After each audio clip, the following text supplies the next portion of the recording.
Hey everybody, Prepper Nurse 1 here. Today is the 22nd, no 23rd. 23rd, right Steve? Okay. 23rd of August. It is Tuesday, 2022. So actually I was going to show you this a little bit more here. I did a quick short on this and I wanted to show you what we did here. So we got that all set up now, and and of course now since we got it set up it hasn't rained.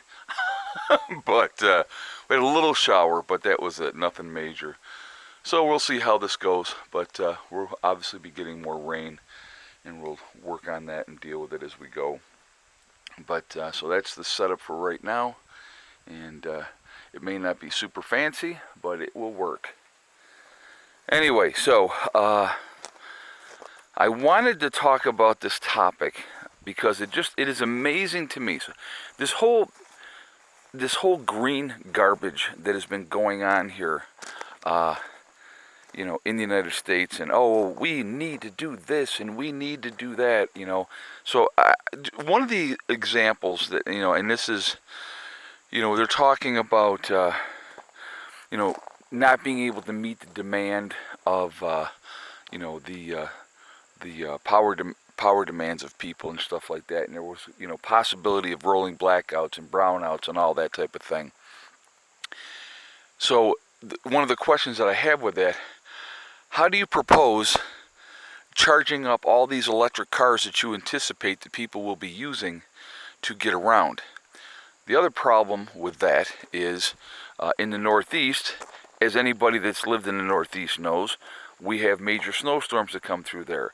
There is going to be times when people are stuck out in, traffic on a interstate or whatever, and they're not able to go anywhere because of accidents, and then it's like a major snowstorm or a blizzard, and they're just stuck, and they have to sit in their cars and they're waiting.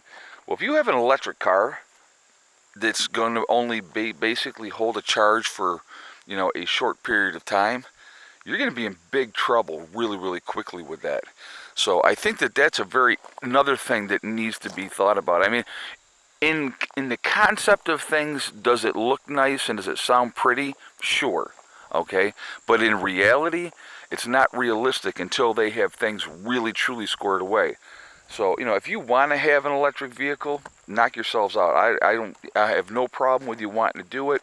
If you want to deal with the inconveniences of if you're making a major trip somewhere, of how long it's going to take you to charge up your vehicle to get it to wherever you want to go, that's perfectly fine as well.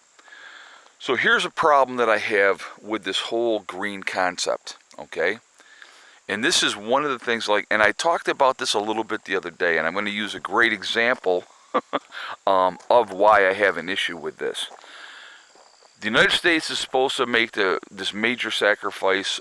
Britain in the UK, Europe is supposed to make this great sacrifice. Germany, we're supposed to be doing these great sacrifices and going green and doing all this type of stuff. But meanwhile, India and China are not part of this, and they have two of the world's largest populations in their countries, right? And so I saw somebody in the comments had made the statement of, well, we're a lot more industrial over here in the United States than China is. Okay. So right now China is going through a major, major drought over there, and a lot of their power that is produced is hydro. Well, when you don't have the water to run through, like we are having, with the Lake Mead situation over, here in the United States, when you don't have the water in those reservoirs to be able to generate that power, what do you have to do? What are your alternatives? And one of China's alternatives is, from this year over last year, they are burning 15% more coal because they need to have power. They need to generate electricity, so they're doing it with coal, okay? Now, you may think, well, 15%, okay, that's going to happen and stuff like that. But when you put it into the perspective of the number of the population over there, the amount of people 15% is a huge increase in production of using a fossil fuel, right? And they can just do it, and there's no blowback to them. There's no punishment for them for doing so, because they're not part of this accord. They don't have to follow the directions that these morons that we have put in charge have decided that the rest of us need to do. Again, I have a huge issue with that. Huge issue with that. So I want to really hear your guys' feedback on this. Do you think, now see, here's the way I look at it. If you are going to have a program worldwide, notice how I say worldwide, where you're looking to change things and make things better, all right? It doesn't mean that certain countries do it and other countries can continue to do whatever they want to do. It should not work that way. It should be a worldwide thing. If everybody's going to do it together and make the planet better, and so listen, I am a big believer that we are poisoning our oceans.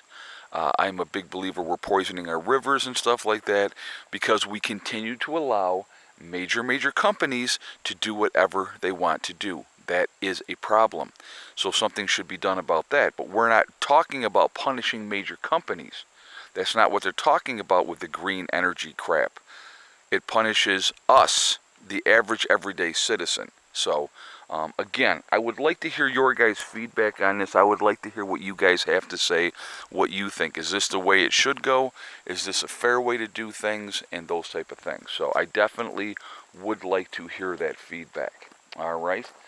So anyhow, that's pretty much what I got on this one. And I like I said, I really do want to hear your feedback. I want to hear what you have to say. And so in the comments, obviously, make sure you like the video, give it a thumbs up, comment and share, which would be awesome as well. You know, let's help push things out there a little bit with the whole YouTube game. So, but anyway, guys, remember, we truly are all in this together. So, I mean, I think if it should be right for one, it should be right for all. And I think that everybody should have to follow the same basic rules. Also remember, you know, that they're using tools to keep us divided. They use race, religion, political affiliation, the vaxxed, the unvaxxed. These are all tools used to keep us divided, so we will never come together and we will never work together. Also remember to hug and kiss the ones that you love. Tell them every single day. Tomorrow is not guaranteed. We never know what's going to happen in life, so it's really important that we tell the people that we care about every day how we feel. Last but not least, STD. Step, thing, and day. One step at a time, one thing at a time, and one day at a time. Whatever you're trying to accomplish, whatever you are trying to do in life, you can do it. The only person that is going to stop you from reaching your goals is you. That's it. Nobody else. Stay positive, stay away from the negativity, and you're going to be just fine. I hope you all are having a great day. I will be posting another video up at 7, so I will see you all then. Prepper Nurse 1, out for now.